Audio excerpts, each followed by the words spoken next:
Madame, Monsieur, ravi de vous retrouver pour cette nouvelle édition d'information.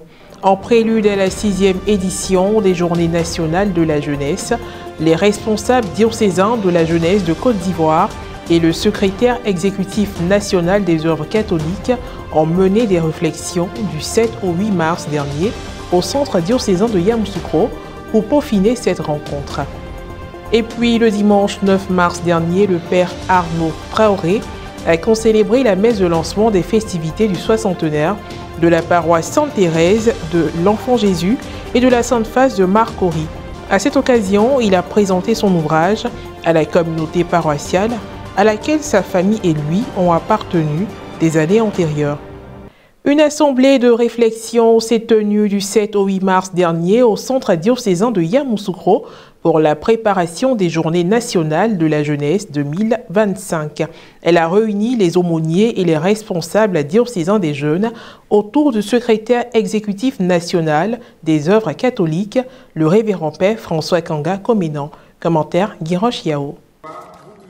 Le centre diocésain de Yamoussoukro a accueilli du 7 au 8 mars dernier une importante réunion de préparation des Journées nationales de la jeunesse, JNJ 2025. Convoqué par le secrétaire exécutif national des œuvres catholiques, SENOC, le révérend père François Kanga Comenan, les secrétaires exécutifs diocésains, les aumôniers et les présidents diocésains de la pastorale de la jeunesse ont favorablement répondu à l'appel. Le but de cette rencontre était de mettre en place un comité national d'organisation efficace, capable de coordonner les efforts de tous les diocèses. Vous qui êtes les secrétaires, vous qui êtes les aumôniers, souvent, il faut jouer ce rôle de sorte qu'au début de chaque année, tout soit mis à jour.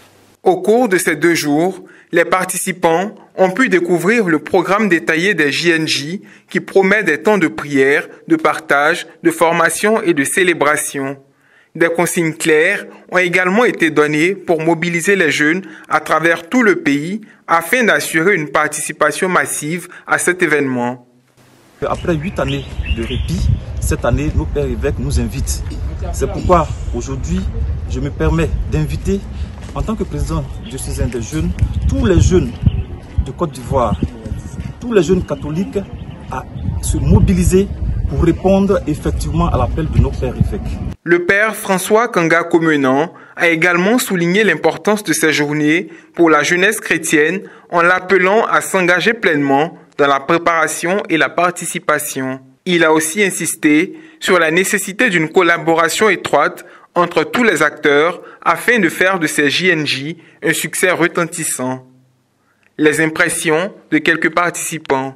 Je ne peux que exprimer ma très grande satisfaction, d'abord pour la cohésion et la communion qui a prévalu durant ces assises entre les responsables laïcs et le clergé. La deuxième satisfaction que je voudrais retenir pour ces assises, c'est l'avancée que nous avons eue par rapport à l'organisation de ces JNJ, qui nous a vraiment permis de constituer le comité d'organisation avec le bureau exécutif et les différentes commissions.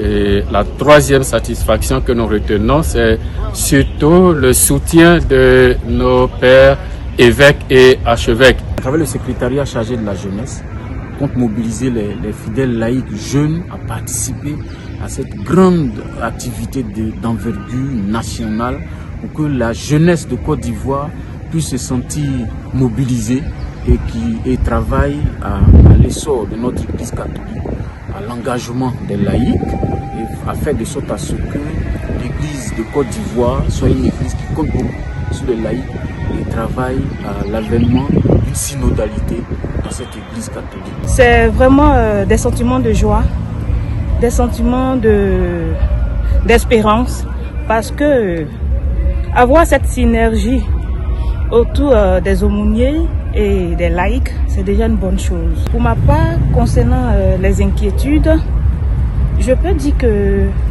on n'a pas trop à se soucier, pas d'autres inquiétudes, parce que déjà Le fait que la jeunesse même s'intéresse, les présidents s'intéressent aux activités des jeunes, c'est déjà une bonne chose. Vous avez pour preuve, moi-même qui suis dans le diocèse de Djenné jusqu'ici, de là-bas jusqu'ici pour une réunion, c'est déjà une preuve d'engagement. Retenons que les Journées nationales de la jeunesse se tiendront du 19 au 24 août 2025 à Yamoussoukro. Parlons littérature à présent. Symphonie d'aventure sacerdotale, tel est l'intitulé du livre du père Arnaud Traoré. Il l'a présenté à la communauté paroissiale de l'église Sainte-Thérèse de l'Enfant Jésus et de la Sainte Face de Marcory le dimanche 9 mars dernier au cours de la messe du lancement officiel des festivités du 60e de la paroisse. Reporter d'images Frédéric Monet, commentaire Morel Possy. Enfant, le père Arnaud Traoré a fréquenté la paroisse Sainte-Thérèse de l'Enfant Jésus et de la Sainte Face de Marcory, où son père était très engagé en tant que premier vice-président du conseil pastoral paroissial. Aujourd'hui, l'enfant a grandi. Il a été ordonné prêtre de Jésus-Christ le 9 janvier 2016 pour le compte du diocèse de Yopougon. Il est coach professionnel certifié depuis le mois de mars 2024 et arbore maintenant la casquette d'écrivain. Le dimanche 9 mars dernier, à l'occasion du lancement officiel des festivités du 60e de la paroisse qu'il a vu grandir, il a concélébré la messe au cours de laquelle il a présenté son ouvrage intitulé « Symphonie d'aventure sacerdotale ». Dans ce livre, par ce livre, inviter chacun de nous à découvrir ses talents et à les mettre en œuvre pour que lorsque le Seigneur nous appellera, nous puissions lui rendre compte des talents qu'il nous a donnés. Au sortir de la messe, il nous a expliqué comment il est arrivé à l'écriture.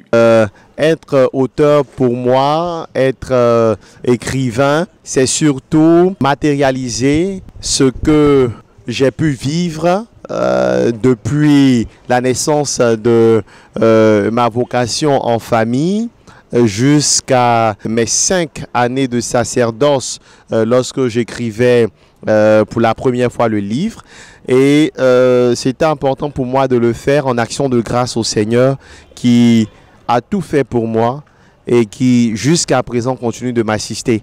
Et je suis reconnaissant à sa fidélité, à sa miséricorde sur ma vie. Quel est l'objectif visé à travers la publication de son œuvre? Cette œuvre a 4 objectifs. Le premier, c'est de créer un lien très étroit entre les laïcs et leurs prêtres, permettre aux laïcs de mieux connaître leurs prêtres. Le deuxième objectif, c'est d'encourager ou de soutenir les pas des futurs consacrés, donc de mes cadets qui sont encore en chemin sur la vie religieuse.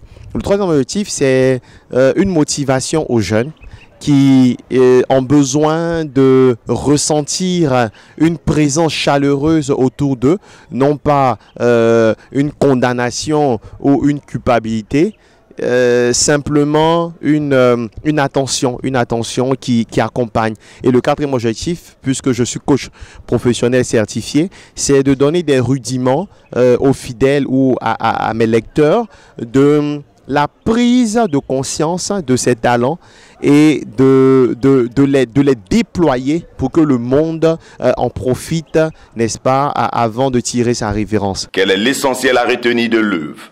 La symphonie, c'est l'ensemble des événements ou des choses qui sont cohérentes et qui ont une logique.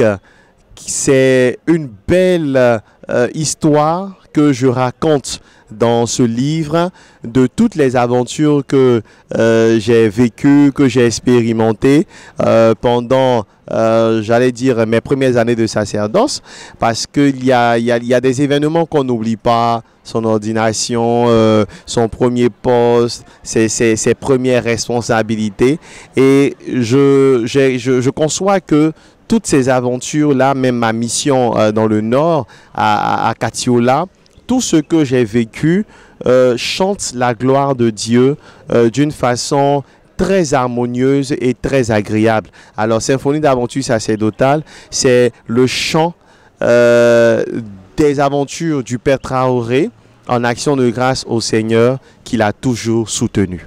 Bonne lecture Surtout fructueux jubilé de diamants à la paroisse Sainte-Thérèse de l'Enfant Jésus et de la Sainte Face de Makori.